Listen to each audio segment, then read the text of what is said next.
গিয়েছিলাম 18তম শিক্ষক নিবন্ধন পরীক্ষা দিতে। এটা কলেজের প্রভাষক নিয়োগ পরীক্ষা ছিল। এই প্রথম কোনো পরীক্ষা দিতে যাচ্ছি তেমন ভালো প্রিপারেশন ছাড়াই। প্রবেশপত্রকে কয়েকটা ভাঁজে ভাগ করে এভাবে পকেটে ঢুকে নিলাম, আর 2টা কলম নিলাম আরেক পকেটে। আপনারা কি পরীক্ষা দিতে যাওয়ার সময় এমন করেছেন কখনো? ইদানিং চাকরি পরীক্ষা দেওয়ার জন্য কেমন জানি অনীহা চলে এসেছে। যে এরকম প্রশ্ন ফাঁসে সরাসরি, তাতে কিভাবে ইচ্ছা থাকে বলেন? যাই হোক, প্রিলিতে যেহেতু টিকেছিলাম তাই রিটার্ন পরীক্ষাটা একটু দিয়েই আসি। বের হয়ে দেখি এই আপুটাও পরীক্ষার্থী, সেও পরীক্ষা দিতে যাচ্ছে। তবে আমাকে দেখে কেউ পরীক্ষার্থী হিসাবে মনেই করতে পারবে না। আমার সিট পড়েছিল cantonment board public school and কলেজে। অনেকক্ষণ ধরে একটা রিক্সার অপেক্ষা করছিলাম এবং অবশেষে একটা রিক্সা পেয়ে গেলাম। আজকে রিক্সাওয়ালাদের ঈদের দিন। 20 টাকার ভাড়া 50 টাকা ঠিক করে রওনা দিলাম। কিছুই করার নাই, তারা এমন দিনের অপেক্ষায় বসে থাকে। যাই হোক, যেতে যেতে দেখছিলাম যে পরীক্ষার্থীদের এক সেন্টার থেকে আরেক সেন্টারে দৌড়াদৌড়ি, এবং তারা যত দ্রুত সম্ভব পরীক্ষা কেন্দ্রে উপস্থিত হওয়ার জন্য এভাবে চলে যাচ্ছে। নিবন্ধন পরীক্ষার প্রিলিমিনারি পরীক্ষা এমন একটা পরীক্ষা যেখানে আপনি না টিকাই বড় কষ্টকর। 100-র মধ্যে 40 পেলেই আপনি পাস, অর্থাৎ বেশিরভাগ পরীক্ষার্থী রিটার্ন দিবে। বলতে বলতে চলে আসলাম আমার গন্তব্যে, অর্থাৎ ক্যান পাবলিকে। এসে তো আমি পুরাই অবাক। মানুষ যে পড়াশোনার প্রতি কতটা সিরিয়াস তা এখানে না আসলে বুঝতাম না। মনে হচ্ছিল আমি একমাত্র ব্যক্তি যে সিরিয়াস না। ছোট ছোট বাচ্চা নিয়ে মানুষ চলে এসেছে পরীক্ষা দিতে, আর আমি কি করলাম? High high.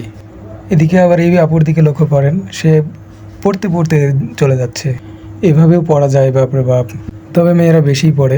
তবে এই ভাইটাকে দেখেও আমি অবাক হয়ে গেলাম, ছেলেরাও এভাবে পড়ে। যাই হোক, পরীক্ষার সময় চলে আসছে এবং আমার সিট খুঁজতে হবে, তাই এখানে পাশাপাশি আবার 2টা আছে, একটা cantonment board public school and college আর আরেকটা স্কুল শাখা। আমি প্রথমে ভুল করে কলেজ শাখায় আমার রোল খুঁজছিলাম, কিন্তু আমার সিট পড়েছিল এই স্কুল শাখায়। ভালো করে খেয়াল না করলে যা হয় আর কি। এরপরে পাশের বোর্ডে গেলাম এবং আমার রোলটা খুঁজে পেলাম, কিন্তু এরপরে শুনছিলাম মাইকে যে মোবাইল ফোন নিয়ে ঢুকতে দেওয়া যাবে না। ভেতরে যাই হোক, বাইরে ঠিক রাখতে হবে। ভেতরে প্রশ্ন পাশে ছড়াছড়ি আর বাইরে কড়াকড়ি। যাই হোক, ফোন রাখতে হবে। একটা দোকান ঘুরছিলাম এবং পেয়ে গেলাম।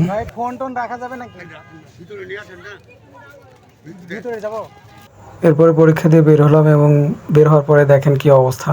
এত পরীক্ষার্থী কল্পনার বাইরে। আর যেহেতু একই বিষয়ের পরীক্ষা একই জায়গায় হয়েছে, তাই আমার বন্ধুদের সাথে দেখা হয়ে গেল অনেক দিন পর। এদের সাথে দেখা হয়ে খুব ভালো লাগলো। বের হওয়ার পরেই ক্ষুধা লেগে গিয়েছিল, তাই জন্য একসাথে সবাই মিলে নাস্তা পানি শুরু করলাম। নাস্তা বলতে কলা আর বারোটি ছাড়া কিছুই নাই, সেটাই খেয়ে নিলাম। এবার রুমে ফিরতে হবে। অনেকক্ষণ তাদের সাথে আড্ডা দেওয়ার পরেও কোনো গাড়ি খুঁজে পাচ্ছিলাম না। ওই যে বললাম আজকে তাদের ঈদের দিন। কোনো উপায় না পেয়ে এইভাবে হাঁটা শুরু করে দিলাম।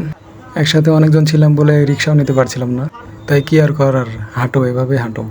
গরমের মধ্যে হাঁটতে সেই লাগছিল। আর পরীক্ষা দেওয়ার কথা মনে হতেই মনে হলো যে অযথাই আসলাম আজকে পরীক্ষা দিতে। অবশেষে কোনো উপায় না পেয়ে এভাবে দুজনে ভাগ হয়ে গেলাম এবং একটা রিক্সাতে আমরা এভাবে বাড়ির দিকে রওনা দিলাম। ধন্যবাদ, সবাই ভালো থাকবেন।